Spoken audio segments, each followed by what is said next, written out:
Hello friends, welcome to my YouTube channel. तो कैसे हैं आप लोग? आई होप आप लोग अच्छे होंगे। तो आज हम लोग टॉप इम्पॉर्टेंट एमसीक्यू करने वाले हैं एनसीईआरटी का। ठीक है, हम लोग आज जो है इस सेशन में अलग अलग एग्ज़ाम में जो है एनसीईआरटी से जो पूछे गए हैं क्वेश्चन 6 to 12 एनसीईआरटी से बेस्ड में जो भी क्वेश्चन कॉम्पिटिटिव एग्ज़ाम में पूछे गए हैं उसका हम लोग करने वाले हैं। तो आज का सेशन काफ़ी इंपॉर्टेंट है हर कॉम्पिटिटिव एग्ज़ाम के लिए। इस तरीके का क्वेश्चन जो है एनसीईआरटी से क्वेश्चन बनता है और पूछे जाते हैं। तो बहुत सारे बच्चे जो होते हैं कंफ्यूज हो जाते हैं कि कहाँ से क्वेश्चन पूछा जाता है, नहीं पूछा जाता है। तो एनसीईआरटी क्या है? एक सागर है। एनसीईआरटी क्या है? सागर है। उसको समझने के लिए, पढ़ने के लिए काफ़ी कॉन्सेप्ट की आवश्यकता होती है। एनसीईआरटी में जो है ना, एक कहावत है ना, गागर में सागर। तो अब एक ट्रेंड चला हुआ है, हर कॉम्पिटिटिव एग्जाम में जो है एनसीईआरटी से क्वेश्चंस पूछे ही जाते हैं। तो आप अगर कोई भी कॉम्पिटिटिव एग्जाम का तैयारी करते हैं, चाहे यूपीएससी हो, स्टेट पीसीएस हो, जैसे जेपीएससी हो गया, बीपीएससी हो गया, यूपी पीसीएस हो गया, या फिर रेलवे का, और भी कोई भी किसी तरीके का अदर कॉम्पिटिटिव एग्जाम है, तो हर एग्जाम में जो है एनसीईआरटी से डायरेक्ट क्वेश्चन पूछे ही जाते हैं। ये मेरा पर्सनल एक्सपीरियंस मैं आप लोगों को बता रहा हूँ। तो चलिए हम लोग स्टार्ट करते हैं और देखते हैं कि किस तरीके का क्वेश्चन जो है एनसीईआरटी से बनते हैं और पूछे जाते हैं। पहला क्वेश्चन है, कंसीडर द फॉलोइंग स्टेटमेंट। नीचे जो स्टेटमेंट दिया गया है उसको पढ़ना है और आपको करेक्ट स्टेटमेंट बताना है कि कौन सा जो है ऑप्शन सही है। तो पहला स्टेटमेंट है, in glass tumbler of ice cold. Glass tumbler का मतलब होता है कांच का ग्लास। ठीक है, ग्लास टम्बलर का मतलब होता है जो शीशे का जो ग्लास होता है, कांच का ग्लास, उसी को ग्लास टम्बलर कहा जाता है। तो स्टेटमेंट पूछ रहा है कि इन ग्लास टम्बलर यानी कांच का glass of ice cold water heat flows from the environment to the glass tumbler. जी बिल्कुल, स्टेटमेंट पहला क्या है? सही है। जैसा कि आप लोगों को पता है कि हीट जो होता है, हीट फ्लो करता है, हीट फ्लो जो होता है higher temperature to lower temperature, higher temperature to lower temperature flow करता है, higher temperature to lower flow जो है हीट फ्लो करता है। जैसे कोई भी चीज़ होता है, मान के चलिए आप लोग अगर पानी को बहाते हैं तो पानी का जो बहाव होता है वो किधर होता है? हाई टू लो होता है। कोई भी चीज़ का जो बहाव होता है, फ्लो होता है, हाई टू लो होता है। तो हीट का भी जो हीट का जो फ्लो होता है high temperature to low temperature होता है। ठीक है, तो क्वेश्चन पूछा गया था, स्टेटमेंट था कि इन ग्लास टम्बलर यानी कांच के ग्लास में अगर आइस कोल्ड वाटर है यानी ठंडा पानी है तो हीट जो फ्लो होगा इन्वायरमेंट से ग्लास टम्बलर की ओर होगा। जी बिल्कुल, इन्वायरमेंट का टेम्परेचर क्या होगा? इन्वायरमेंट का जो टेम्परेचर होगा पॉजिटिव में होगा। इन्वायरमेंट का जो टेम्परेचर होगा, मान लिया हम रूम टेम्परेचर मान लिए 25 डिग्री सेल्सियस मान लिए, और जो कांच का ग्लास है उसमें ठंडा पानी रखा हुआ है। कांच का जो ग्लास है उसमें क्या रखा हुआ है? ठंडा पानी रखा हुआ है। तो अभी बताए जो हीट का जो फ्लो होता है higher temperature to lower temperature. तो ये स्टेटमेंट पहला क्या है? बिल्कुल सही है कि ग्लास कांच के ग्लास में रखा हुआ जो ठंडा पानी है तो उसका जो टेम्परेचर फ्लो होगा किधर होगा? इन्वायरमेंट से ग्लास टम्बलर की होगा, यानी ग्लास कांच के ग्लास की ओर होगा, क्योंकि इन्वायरमेंट का जो टेम्परेचर है ज़्यादा है और as compare to glass tumbler. तो पहला स्टेटमेंट क्या है? बिल्कुल सही है। दूसरा स्टेटमेंट था, heat can be express in kelvin. Heat को कैल्विन में एक्सप्रेस नहीं किया जाता। हीट और टेम्परेचर दो अलग चीज़ है। सुनने में आप लोगों को एक जैसा लगता होगा heat and temperature, but heat and temperature both parameters are different. Heat क्या होता है? एक अलग होता है। टेम्परेचर पैरामीटर्स क्या होता है? अलग होता है। तो टेम्परेचर को जो है केल्विन में एक्सप्रेस किया जाता है, ना कि हीट को। याद रखिएगा, टेम्परेचर को जो है केल्विन, सेल्सियस, फ़ारेनहाइट, इन सारी चीज़ों में जो है एक्सप्रेस किया जाता है, ना कि हीट को। हीट क्या है? हीट ये जो है सोर्स ऑफ एनर्जी है। हीट क्या है? एक सोर्स ऑफ एनर्जी है। और सोर्स ऑफ एनर्जी जो होता है, यानी हीट क्या है? एक प्रकार का एनर्जी है। तो एनर्जी को किस में मेजर किया जाता है? जूल में मेजर किया जाता है ना। एनर्जी को किस में मेजर किया जाता है? जूल में मेजर किया जाता है। तो ये स्टेटमेंट क्या है? सेकेंड स्टेटमेंट बिल्कुल गलत है। हीट को जो है हीट क्या है? एक एनर्जी है, उसको केल्विन में नहीं मेजर किया जाता है। ऑप्शन 2 जो होगा गलत होगा। तो पहला ऑप्शन क्या होगा? बिल्कुल राइट होगा। Only first statement are right. Next question की बात करते हैं, the normal body temperature of a healthy man is. एक हेल्दी मैन का बॉडी का टेम्परेचर कितना होना चाहिए? ये बहुत ही आसान सा क्वेश्चन है, जो कि क्लास 8 एनसीईआरटी का क्वेश्चन है, चैप्टर 4 का। और ये जो है यूके पीएससी UKPSC प्री 2005 में क्वेश्चन पूछा गया था। तो इसका राइट आंसर क्या होगा? 37 सेल्सियस। एक जो होता है हेल्थी मैन का, ह्यूमन बॉडी का जो होता है, जो स्वस्थ व्यक्ति का जो टेम्परेचर होता है बॉडी का, वो कितना होता है? 37 डिग्री सेल्सियस होता है। अगर इसको फ़ारेनहाइट की अगर बात करें फ़ारेनहाइट में, तो फ़ारेनहाइट में कितना होता है? 98.6 फ़ारेनहाइट होता है। 98.6 फ़ारेनहाइट होता है एक ह्यूमन बॉडी की। तो एक चीज़ यहाँ पे हम लोग बात करते हैं थोड़ा सा, सेल्सियस को फ़ारेनहाइट में कैसे कन्वर्ट किया जाता है। सेल्सियस को जो है सेल्सियस को फ़ारेनहाइट में कैसे कन्वर्ट किया जाता है, सेल्सियस को फ़ारेनहाइट में कैसे कन्वर्ट किया जाता है, इसको हम लोग थोड़ा सा बात कर लेते हैं। तो सेल्सियस को फ़ारेनहाइट में बदलने के लिए एक फार्मूला है। फार्मूला क्या है? वो 9/5 C सेल्सियस जो कि टेम्परेचर है प्लस 32। इस फार्मूला के मदद से जो है सेल्सियस को फ़ारेनहाइट में कन्वर्ट किया जाता है। मान के चलिए 37 डिग्री सेल्सियस था, अगर इसको हम फ़ारेनहाइट में कन्वर्ट करेंगे तो कितना होगा? फ़ारेनहाइट में कन्वर्ट करने के लिए फार्मूला में बैठा दीजिए, 9/5 होगा इंटू सेल्सियस, यानी टेम्परेचर कितना है? टेम्परेचर 37 डिग्री है, प्लस 32 ऐड कर दीजिएगा, तो फ़ारेनहाइट कितना हो जाएगा? 98.6 डिग्री हो जाएगा। तो याद रखिएगा सेल्सियस से जो है फ़ारेनहाइट का कन्वर्ट करने के लिए जो फार्मूला होता है 9/5 C प्लस 32। C क्या है? टेम्परेचर है। तो इस तरीके से जो है आप सेल्सियस को फ़ारेनहाइट में भी कन्वर्ट कर सकते हैं। तो इसका पहला ऑप्शन ए जो है राइट आंसर होगा। नेक्स्ट क्वेश्चन है question number 3, which of the following statement is incorrect. कौन सा स्टेटमेंट जो है गलत है। और ये भी क्वेश्चन कौन सा है? NCERT का क्वेश्चन है। Mercury and alcohol are used in liquid in glass thermometers. देखिए क्वेश्चन को सही से समझना है। क्वेश्चन पूछा जा रहा है विच of the following statement is incorrect. कौन सा स्टेटमेंट जो है, कौन सा स्टेटमेंट गलत है। Mercury and alcohol are used in liquid in glass thermometer. जी, ग्लास थर्मोमीटर में जो होता है मर्करी और अल्कोहल का यूज किया जाता है। ये क्या है? बिल्कुल राइट है। Celsius temperature scale can be converted into Fahrenheit temperature scale. जी, सेल्सियस टेम्परेचर स्केल को जो है कन्वर्ट किया जा सकता है, बदला जा सकता है फ़ारेनहाइट टेम्परेचर स्केल में। जैसा कि अभी बताएं कि सेल्सियस को फ़ारेनहाइट में बदलने के लिए क्या फार्मूला होता है? 9/5 C प्लस 32। इस फार्मूला में बैठा देंगे तो सेल्सियस जो है वो फ़ारेनहाइट में कन्वर्ट हो जाएगा। तो ऑप्शन बी भी क्या है? बिल्कुल राइट है। ऑप्शन सी क्या है? -273.15 degree Celsius is the absolute minimum temperature. जी, एब्सोल्यूट मिनिमम टेम्परेचर को क्या बोला जाता है? एब्सोल्यूट जीरो टेम्परेचर भी कहा जाता है। एब्सोल्यूट मिनिमम टेम्परेचर बोला जाए या तो फिर एब्सोल्यूट जीरो टेम्परेचर।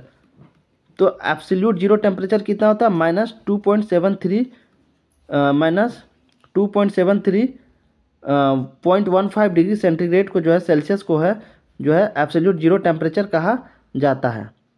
तो ये भी क्या है? बिल्कुल सही है। नेक्स्ट स्टेटमेंट क्या था? By measuring temperature any heat can also be measured. By measuring temperature any heat can also be measured. जी नहीं, टेम्परेचर मेजरिंग से जो है हीट को मेजर नहीं कर सकते, क्योंकि जो है आप लोगों को बताया ऊपर में कि हीट क्या है? हीट जो है ये एनर्जी है। हीट क्या है? सोर्स ऑफ एनर्जी है। और टेम्परेचर क्या होता है? एक अलग पैरामीटर है, एक अलग चीज़ है। दोनों जो है ऑलमोस्ट सिमिलर लगता है सुनने में कि दोनों जो है एक चीज़ है, लेकिन जो है दोनों में थोड़ा सा बेसिक डिफरेंस है। एनर्जी है, हीट क्या है? एक एनर्जी है, जबकि टेम्परेचर क्या है? टेम्परेचर क्या है? टेम्परेचर जो होता है तापमान को कहा जाता है, तापमान होता है। तो मेजरिंग टेम्परेचर जो है any heat can also be measured. जी नहीं, ये क्या है? ऑप्शन गलत है। तो ऑप्शन डी जो होगा बिल्कुल राइट आंसर होगा, क्योंकि ऑप्शन डी जो होगा सही होगा, क्योंकि इनकरेक्ट पूछा गया था। क्या पूछा गया था? गलत स्टेटमेंट पूछा गया था।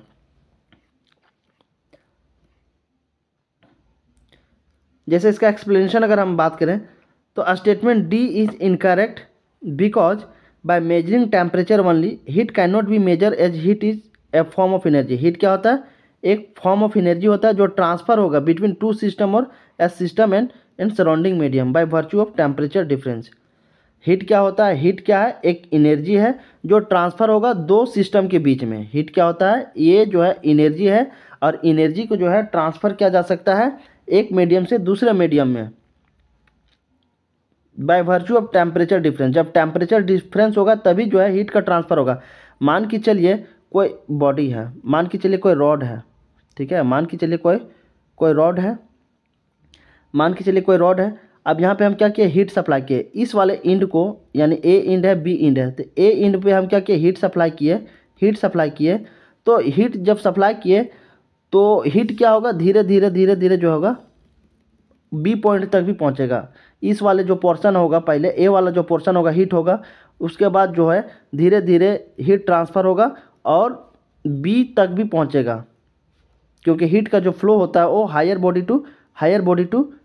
Higher temperature body to lower temperature body flow होता है। Higher temperature body to lower temperature body में ही हीट का फ्लो होता है। हीट फ्लो होने के 3 मेथड हैं। हीट जो फ्लो होता है वो 3 मीडियम है। मोड ऑफ हीट फ्लो की अगर हम बात करें तो 3 है। पहला है आपका कंडक्शन। जब कोई अगर मेटालिक रॉड है, जैसे इसमें देखिए ये क्या है, मान के चलिए मेटालिक रॉड हम मान लिए, मेटालिक रॉड है, ठीक है, मेटालिक रॉड है कोई, इसमें अगर हम हीट ट्रांसफ़र करेंगे एक पॉइंट में करेंगे, जैसे जैसे हीट सप्लाई होता जाएगा तो यहाँ का जो पोर्शन है टेम्परेचर जो है बढ़ता जाएगा, और यहाँ का टेम्परेचर, इस इंड का टेम्परेचर क्या है, कम है, तो हीट का फ्लो होना स्टार्ट हो जाएगा। Higher body to lower body क्या होगा, हीट का टेम्परेचर फ्लो होना स्टार्ट हो जाएगा, और इसी प्रोसेस को जो है कंडक्शन प्रोसेस कहा जाता है। कंडक्शन प्रोसेस कहा जाता है। हीट फ्लो जो होता है कंडक्शन प्रोसेस की मदद से भी होता है, जो कि सॉलिड मटेरियल में होता है।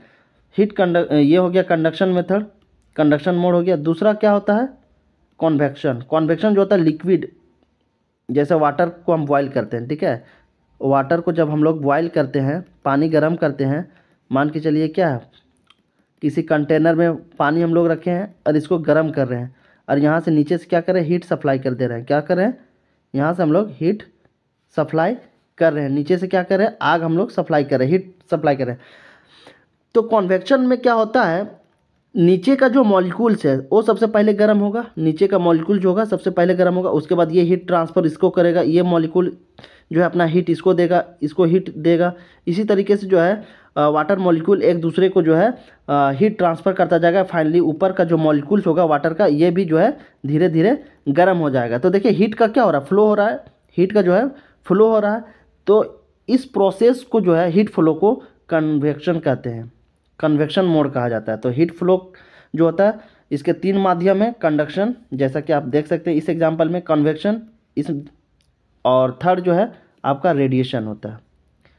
कंडक्शन, कन्वेक्शन और रेडिएशन। रेडिएशन में जो होता है, जो सन से जो लाइट आता है बाय वैक्यूम, बाय मीडियम, उसी को क्या होता है, उसमें जो होता है हीट ट्रांसफ़र होता है, तो उसी को क्या कहा जाता है, रेडिएशन मेथड कहा जाता है, रेडिएशन मोड। यानी हीट फ्लो का जो है 3 मोड है, कंडक्शन, कन्वेक्शन और रेडिएशन। नेक्स्ट क्वेश्चन है question number 4, which of the following statement is incorrect. कौन सा स्टेटमेंट जो है गलत है, कौन सा स्टेटमेंट गलत है। A clinical thermometer reads temperature from 35 degree Celsius to 42 degree Celsius. जी बिल्कुल, एक क्लिनिकल थर्मोमीटर जो होता है, जो क्लिनिक में यूज किया जाता है थर्मोमीटर को टेम्परेचर मेजर करने के लिए, वो कितना टेम्परेचर रीड करता है, 35 degree Celsius to 42 degree Celsius. इसको जो है डॉक्टर लोग जो क्लिनिक में यूज किया जाता है उसको फ़ारेनहाइट में भी मेजर किया जाता है, रीडिंग रहता है।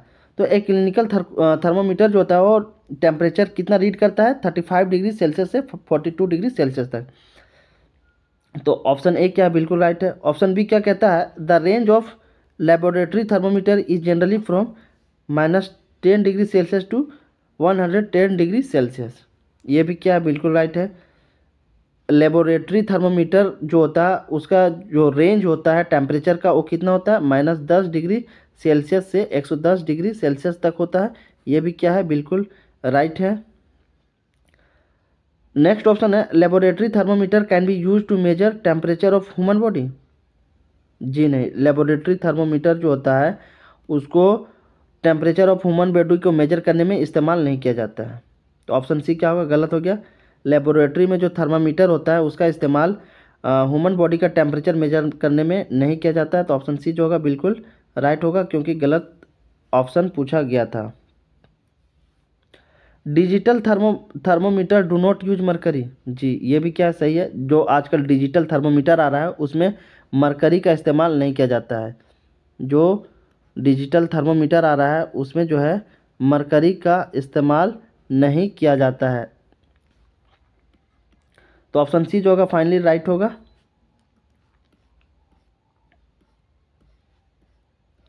नेक्स्ट क्वेश्चन है question number 5। In cold countries alcohol is prefer to mercury as a thermometer liquid because. क्वेश्चन कहा जा रहा है कि जो ठंडा वाला कंट्री है जहाँ का तापमान काफ़ी कम होता है, alcohol is prefer to mercury, mercury के जगह में जो है मरकरी के जगह में अल्कोहल को प्रीफर्ड किया जाता है थर्मोमेट्रिक लिक्विड के तौर पे। तो उसके पीछे का क्या कारण है?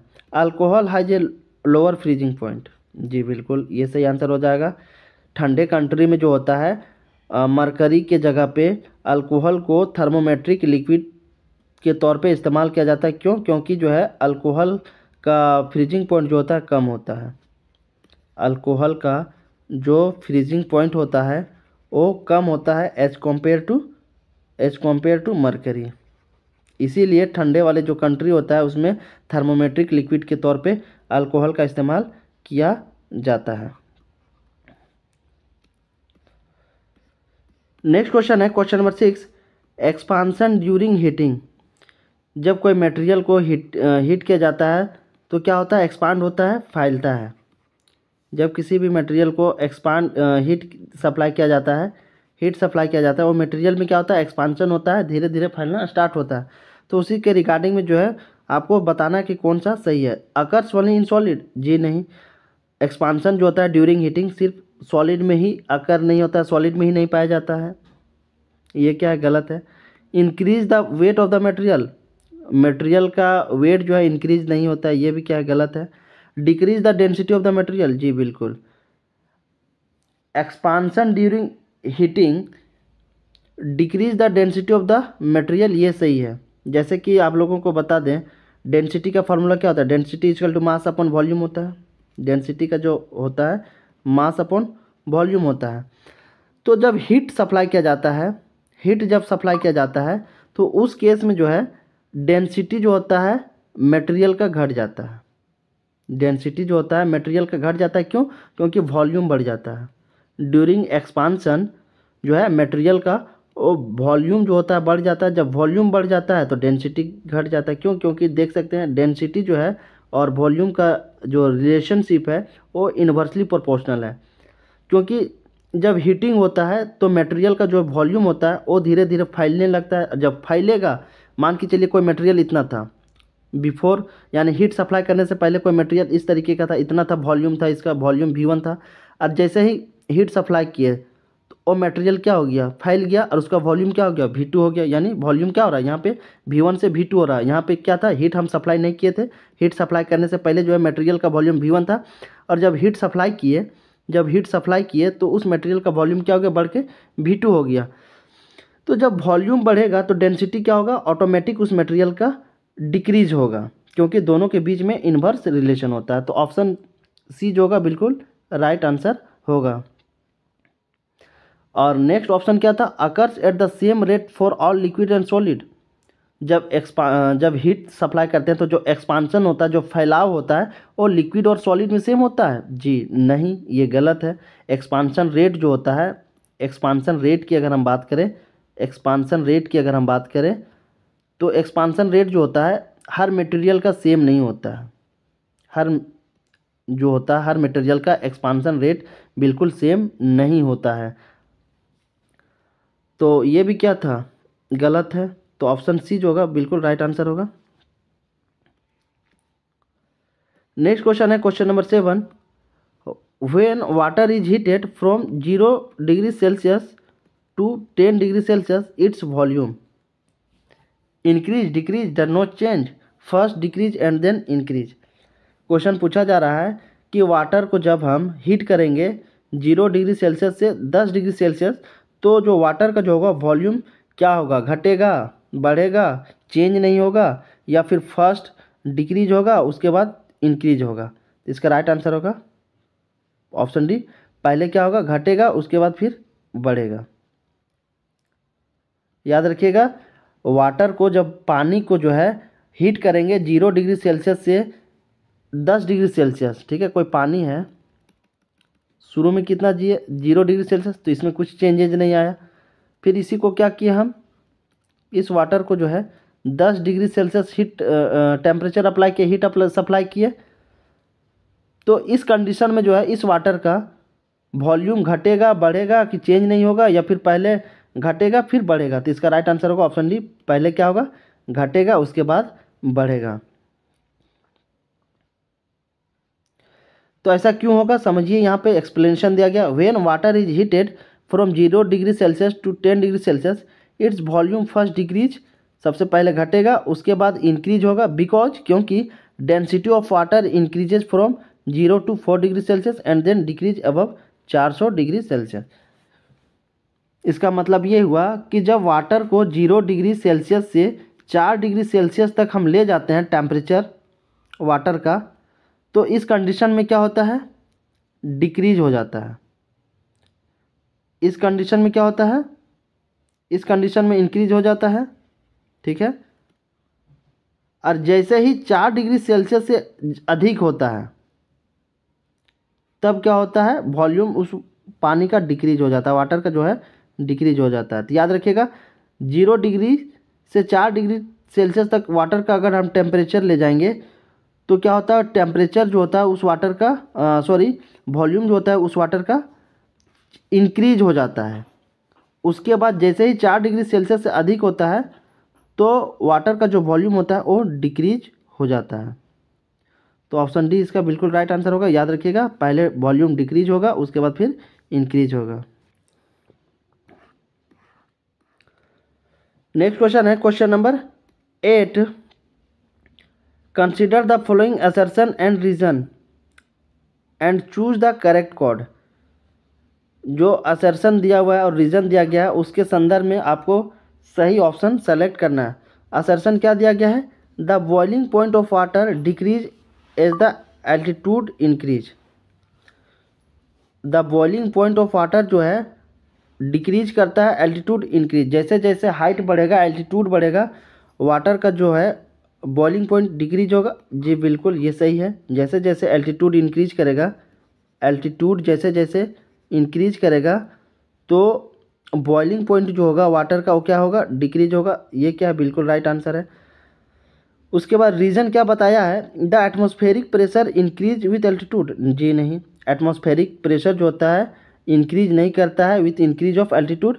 ये क्या है, बिल्कुल गलत है। जैसे जैसे एल्टीट्यूड बढ़ता है, एल्टीट्यूड जैसे जैसे बढ़ता है तो एटमॉस्फेरिक प्रेशर जो होता है वो धीरे धीरे क्या होता है, कम होता है, घटता जाता है। तो ये क्या है, रीज़न बिल्कुल गलत दिया गया है। तो ऑप्शन चलिए हम लोग देखते हैं कौन सा सही होगा। Both A and R true, R is the correct explanation of A, ये नहीं होगा। असर्शन तो ए तो सही है, रीज़न क्या है, रीज़न भी क्या है, रीज़न जो है गलत है, तो ऑप्शन ए तो नहीं होगा। Both A and R true but R is not the correct explanation of A, ये भी नहीं होगा, आर सही नहीं है। यहाँ तक तो सही था, ए तो सही है लेकिन आर जो है गलत है। A is true but R is false. जी ऑप्शन सी क्या होगा, राइट होगा। ए क्या है, ऊपर का असर्शन जो स्टेटमेंट है बिल्कुल सही है, लेकिन जो जो रीज़न बताया गया है वो क्या है, बिल्कुल गलत है। तो ऑप्शन सी इसका राइट आंसर होगा।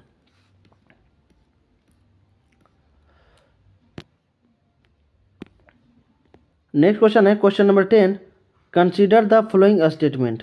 ये जो स्टेटमेंट दिया गया है इसको पढ़ना है, समझना है और आपको बताना है कि कौन सा जो है विच स्टेटमेंट्स आर इनकरेक्ट, यानी ऊपर के दिया हुआ स्टेटमेंट कौन सा गलत है, आपको बताना इनकरेक्ट कौन सा है।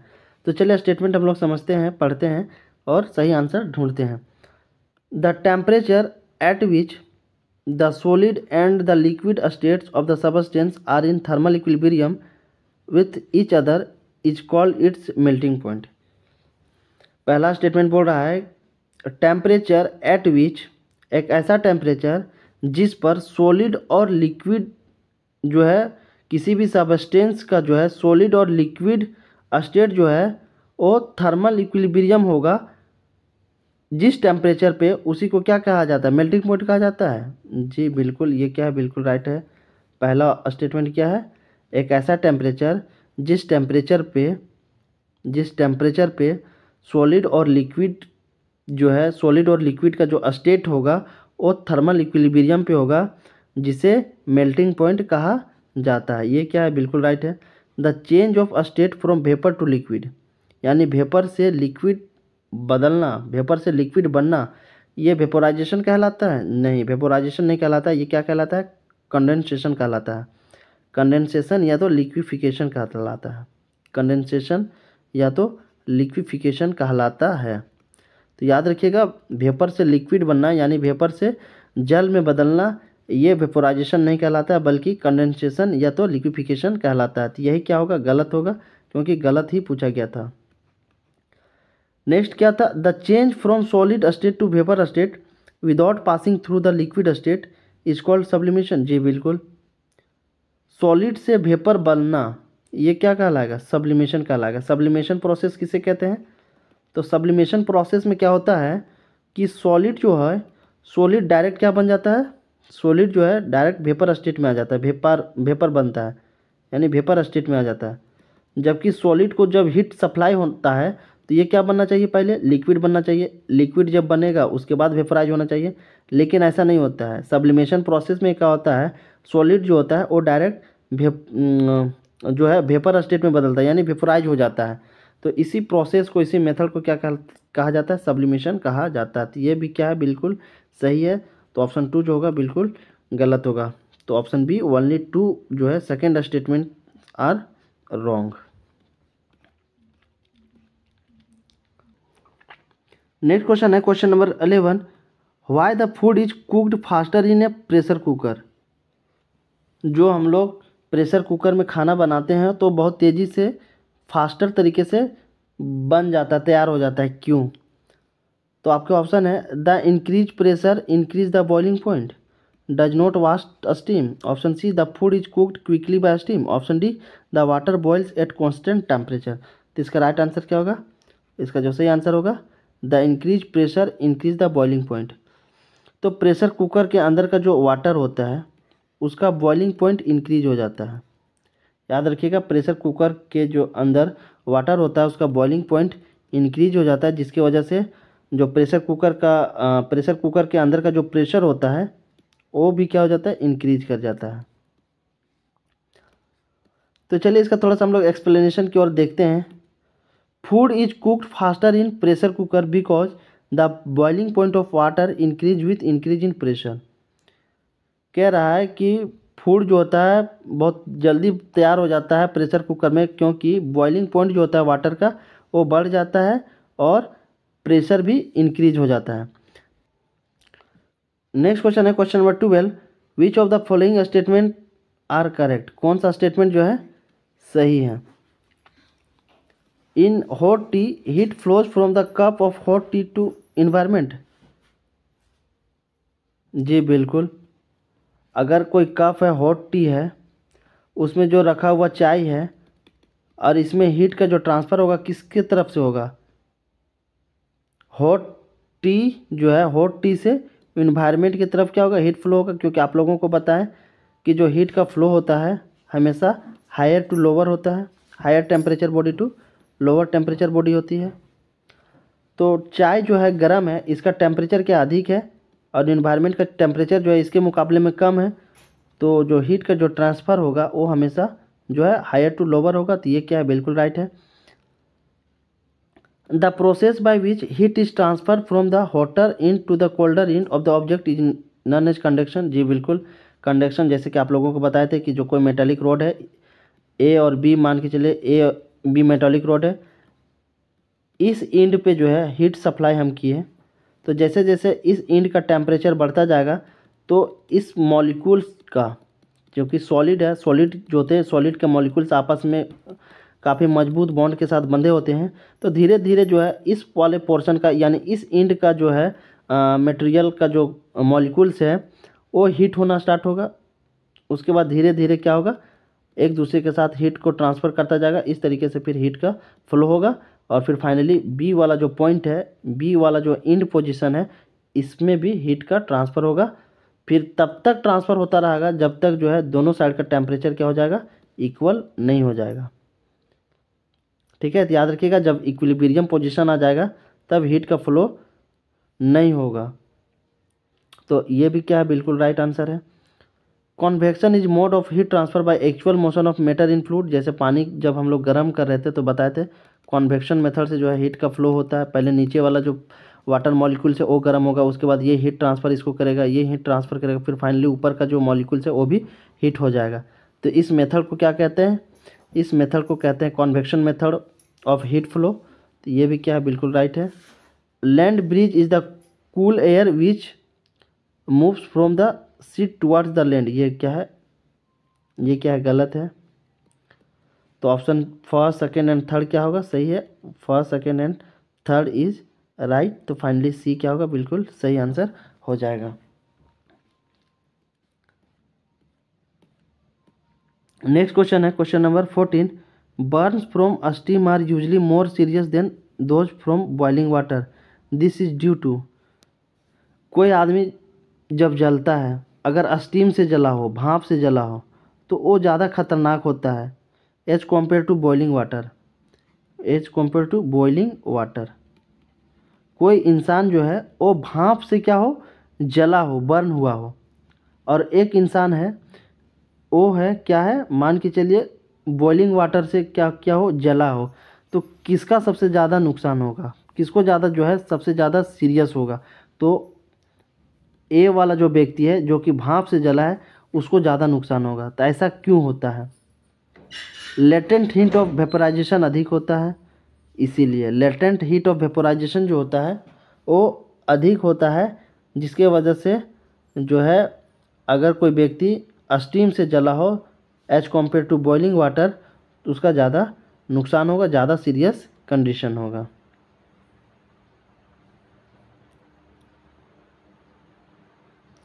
एक्सप्लेनेशन इसका देखिए, steam burns are more dangerous than that of the boiling water because more heat is transfer from the steam due to latent heat of vaporisation. Steam के मदद से क्या होता है, स्टीम में क्या होता है, हीट का जो ट्रांसफ़र होता है बहुत अधिक होता है due to latent heat of vaporisation. इसीलिए जो है burn from steam is usually more serious able. कारण समझ गए। नेक्स्ट क्वेश्चन है 15। A wooden spoon is dipped in a cup of ice cream its other end. क्वेश्चन पूछा जा रहा है कि मान के चलिए कोई आइसक्रीम का कप है, क्या है ये, आइसक्रीम का कोई कप है, क्या है ये, आइसक्रीम कप है। तो क्वेश्चन पूछा जा रहा है कि वुडन स्पून, लकड़ी का कोई स्पून क्या क्या इसमें डाल दिया गया। जैसे आप लोग आइसक्रीम खाते हैं ना, लकड़ी का जो पतला सा चमचा होता है उसमें आप लोग निकाल निकाल के खाते हैं बकोट बकोट के। तो वही क्वेश्चन पूछा जा रहा है कि अगर कोई आइसक्रीम का कप है और अगर उसमें जो है लकड़ी का चमचा अगर डाल दिया जाए, तो लकड़ी का चमचा डाल दिया जाए तो क्या ये लकड़ी का चमचा का ये जो पॉइंट है, ये जो एंड है, क्या ये भी ठंडा हो जाएगा। क्वेश्चन समझ गए आप लोगों को। क्या पूछा जा रहा है कि कोई आइसक्रीम का कप है, ठीक है, और उसमें लकड़ी का चमचा डाला गया, तो ये वाला पोर्शन जो होगा और ये वाला पोर्शन होगा, क्या ये वाला भी पोर्शन ठंडा हो जाएगा। उसी के बारे में सही ऑप्शन आपको बताना है। Becomes cold by the process of conduction, जी नहीं। कंडक्शन प्रोसेस कहाँ पे होता है, जो मेटालिक होता है, जो हीट का कंडक्शन करता हो, किसमें होता है, जो हीट का कंडक्टर होता हो। जो हीट का कंडक्टर होता है, जो मेटल्स होते हैं उसी में कंडक्शन होता है, क्योंकि मेटल का जो पार्टिकल्स होते हैं एक दूसरे के साथ क्या होते हैं, काफ़ी टाइटली बंधे हुए होते हैं। तो इस मॉलिक्यूल्स हीट हुआ, उसके बाद ये अपना हीट ट्रांसफ़र किस पे कर दिया, दूसरे मॉलिक्यूल्स पे कर दिया, फिर ये दूसरे मॉलिक्यूल्स पे कर दिया। तो इस तरीके से जो होता है कंडक्शन में हीट का फ्लो होता है। और ये किस में होता है, जो मेटेलिक कंडक्टर होता है, जो कि हीट का कंडक्शन करता हो। तो ये क्या है, ऑप्शन ए जो है गलत है। दूसरा है रिमेन्स एट सेम टेम्परेचर। दूसरा क्या है, रिमेन्स एट सेम टेम्परेचर। दोनों क्या है, सेम टेम्परेचर जो होगा सेम बना रहेगा। जी बिल्कुल, टेम्परेचर सेम बना रहेगा, क्योंकि वुडन का जो स्पून होता है, जो लकड़ी का जो चमचा होता है वो क्या होता है? हीट का कंडक्टर होता है? नहीं, हीट का जो होता है कंडक्टर नहीं होता है। जब हीट का कंडक्टर नहीं होता है तो टेम्परेचर का फ्लो तो नहीं होगा। जब टेम्परेचर का फ्लो नहीं होगा तो जो लकड़ी का जो स्पून है वो दूसरा एंड क्या होगा? रिमेन्स कांस्टेंट रहेगा, किसी तरीके का उसमें कोई टेम्परेचर का चेंजेस नहीं आएगा। तो ऑप्शन बी जो होगा इसका बिल्कुल राइट आंसर होगा। नेक्स्ट क्वेश्चन है question number 16। An iron ball at 40 degree Celsius is dropped in a mug containing water at 40 degree Celsius, then heat will be. Question पहले समझिए। एक आयरन बॉल है, कोई क्या है? एक आयरन बॉल है, ठीक है, आयरन बॉल है, उसको ड्रॉप किया जाता है यानी गिराया जाता है containing water at 40 degree Celsius, the heat will B. एक आयरन बॉल है जिसका टेम्परेचर कितना है? 40 डिग्री सेल्सियस है। और फिर क्वेश्चन पूछा जा रहा है कि कोई वाटर कंटेनिंग मग है, इसमें क्या है? पानी भरा हुआ है, वाटर कंटेनिंग मग है, और इस पानी का जो टेम्परेचर है, इस पानी का टेम्परेचर भी कितना है? 40 डिग्री सेल्सियस है। अब सवाल ये पूछा जा रहा है कि आयरन बॉल जो है जिसका टेम्परेचर 40 डिग्री सेल्सियस है और मग में भरा हुआ पानी भी है जिसका इसका भी क्या है? टेम्परेचर 40 डिग्री सेल्सियस है। तो बताओ जब इसको यहाँ पे डाला जाएगा तो हीट क्या होगा? हीट विल बी, हीट का क्या होगा? Flow from iron ball to water, heat का जो फ्लो होगा वो आयरन बॉल से वाटर की ओर फ्लो होगा। तो आप लोगों को हम बताएं कि हीट का फ्लो कभी भी होगा, वो कब होगा? Higher temperature body to lower temperature body. Heat का जो फ्लो होता है हमेशा higher temperature body to lower temperature body होता है। अब यहाँ देखिए इस कंडीशन में क्या है? दोनों का टेम्परेचर क्या है? सेम है। दोनों का टेम्परेचर क्या है? सेम है। इसका भी सेम है, इसका भी सेम है। और एक चीज़ हम याद रखिएगा, हीट का फ्लो तब तक होता रहेगा जब तक दोनों मीडियम का टेम्परेचर क्या हो? सेम ना हो जाए। T1 और T2 जब दोनों मीडियम का टेम्परेचर सेम हो जाएगा, जिसे इक्विलिब्रियम कंडीशन कहा जाता है। इसी को क्या कहा जाता है? इक्विलिब्रियम कंडीशन कहा जाता है। इस कंडीशन में क्या होगा? हीट का फ्लो नहीं होगा। जब दोनों का हीट जो है बराबर हो जाएगा तब हीट का फ्लो बंद हो जाएगा। तो flow from iron ball to water नहीं होगा एक दूसरे के साथ, ना ही इसका हीट इसमें आएगा ना ही इसका हीट इसमें आएगा। क्यों? क्योंकि दोनों का जो है टेम्परेचर सेम है, इक्विलिब्रियम कंडीशन है। Not flow from iron ball to water और from water to iron ball. Option B इसका क्या होगा? राइट आंसर होगा। दोनों में से किसी का जो है हीट का फ्लो नहीं होगा क्योंकि दोनों का टेम्परेचर क्या है? बिल्कुल सेम है, इक्विलिब्रियम कंडीशन में है। अब मान के चलिए ए है और बी है। अब इसके पास भी 4 रुपया है और तुम्हारे पास भी क्या है? 4 रुपया है। अब इसको भी 4 रुपये का ज़रूरत है, इसको भी 4 रुपये का ज़रूरत है। तो क्या ये तुमसे मांगेगा और ये इससे मांगेगा? नहीं मांगेगा, क्योंकि इसको भी 4 रुपये का आवश्यकता है। तो ऑलरेडी इसके पास क्या है? 4 रुपया है। तुम्हारे पास भी क्या है? 4 रुपया, और तुमको भी 4 रुपये का आवश्यकता है। तो क्या इससे मांगने जाओगे? नहीं मांगने जाओगे, क्योंकि तुम्हारे पास ऑलरेडी क्या है? फुलफिल है। तो वही कंडीशन आप यहाँ से समझ सकते हैं।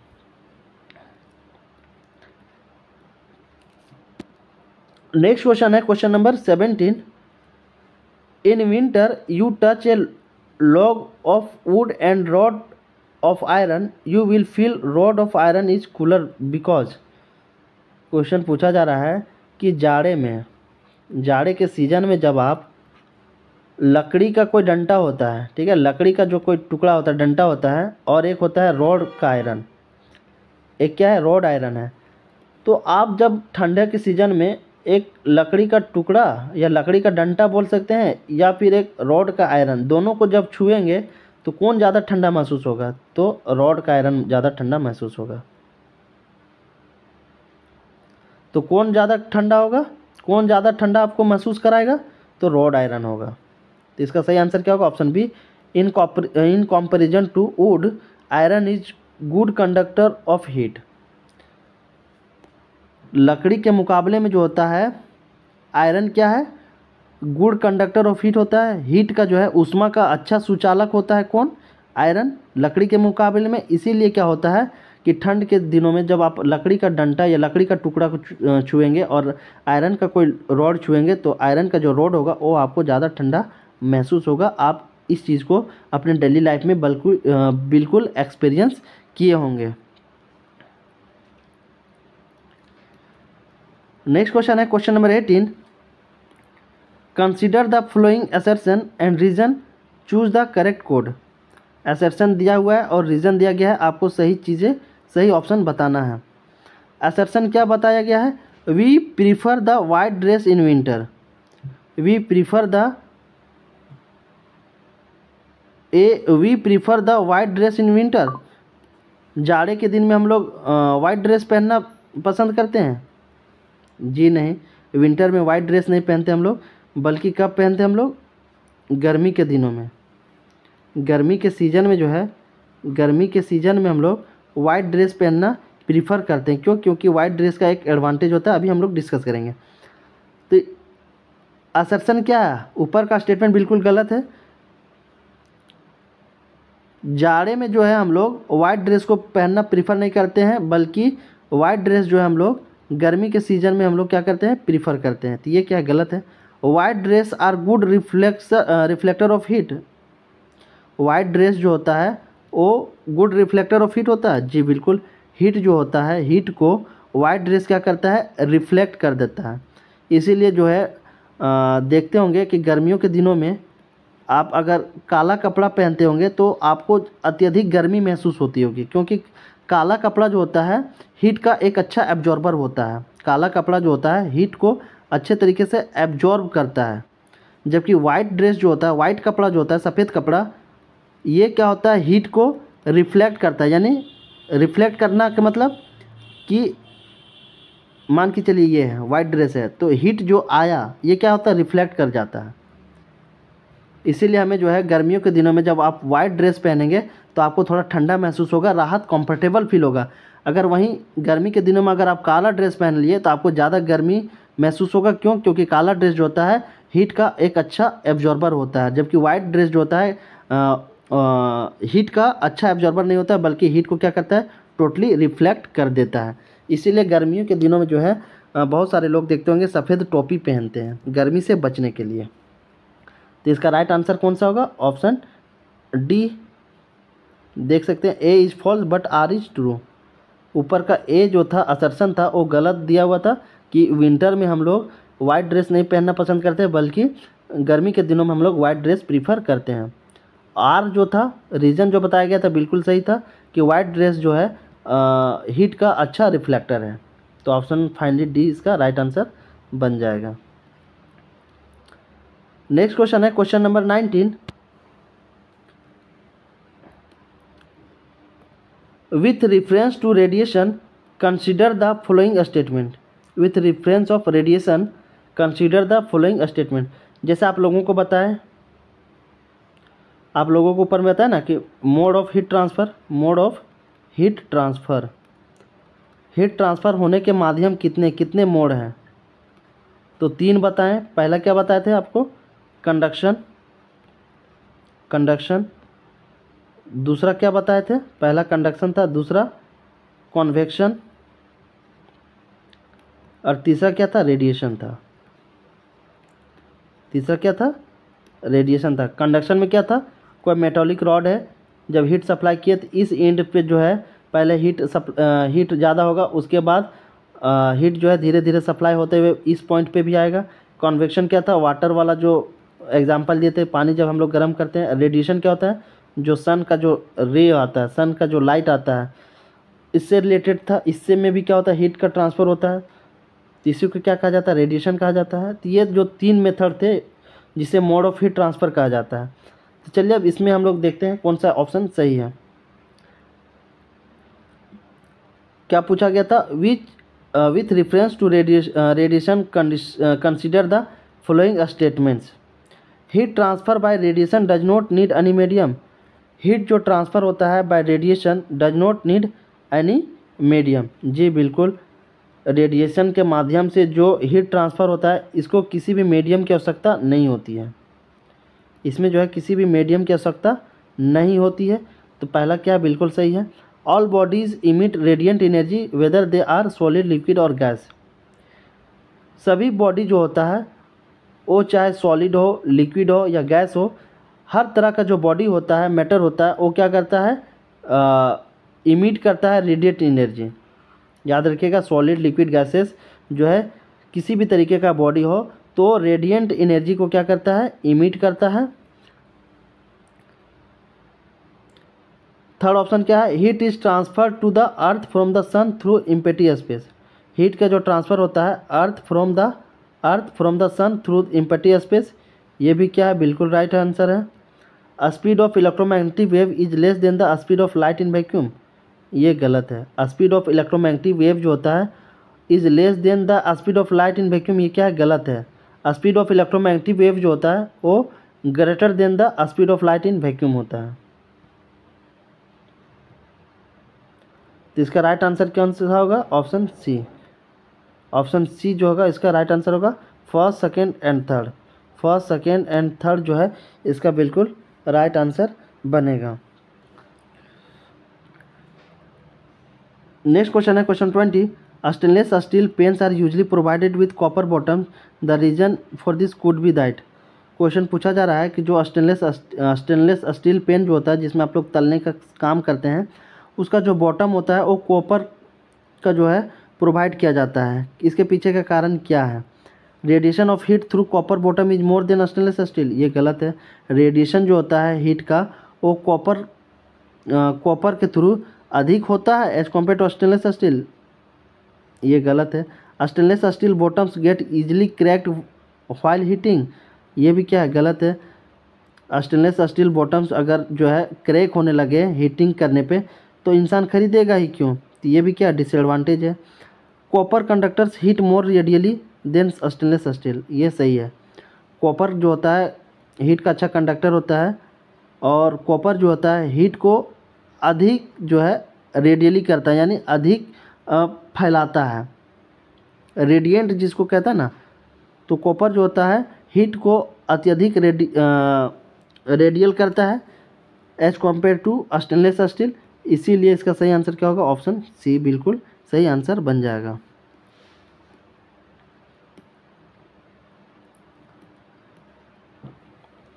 इस तरीके से जो है टॉप इम्पॉर्टेंट एमसीक्यू था हीट से रिलेटेड हम लोगों ने कर लिया, देख लिया कि सारे जो है एनसीईआरटी के क्वेश्चन थे और इनमें से कई क्वेश्चन जो है कॉम्पिटिटिव एग्जाम में पूछे गए थे।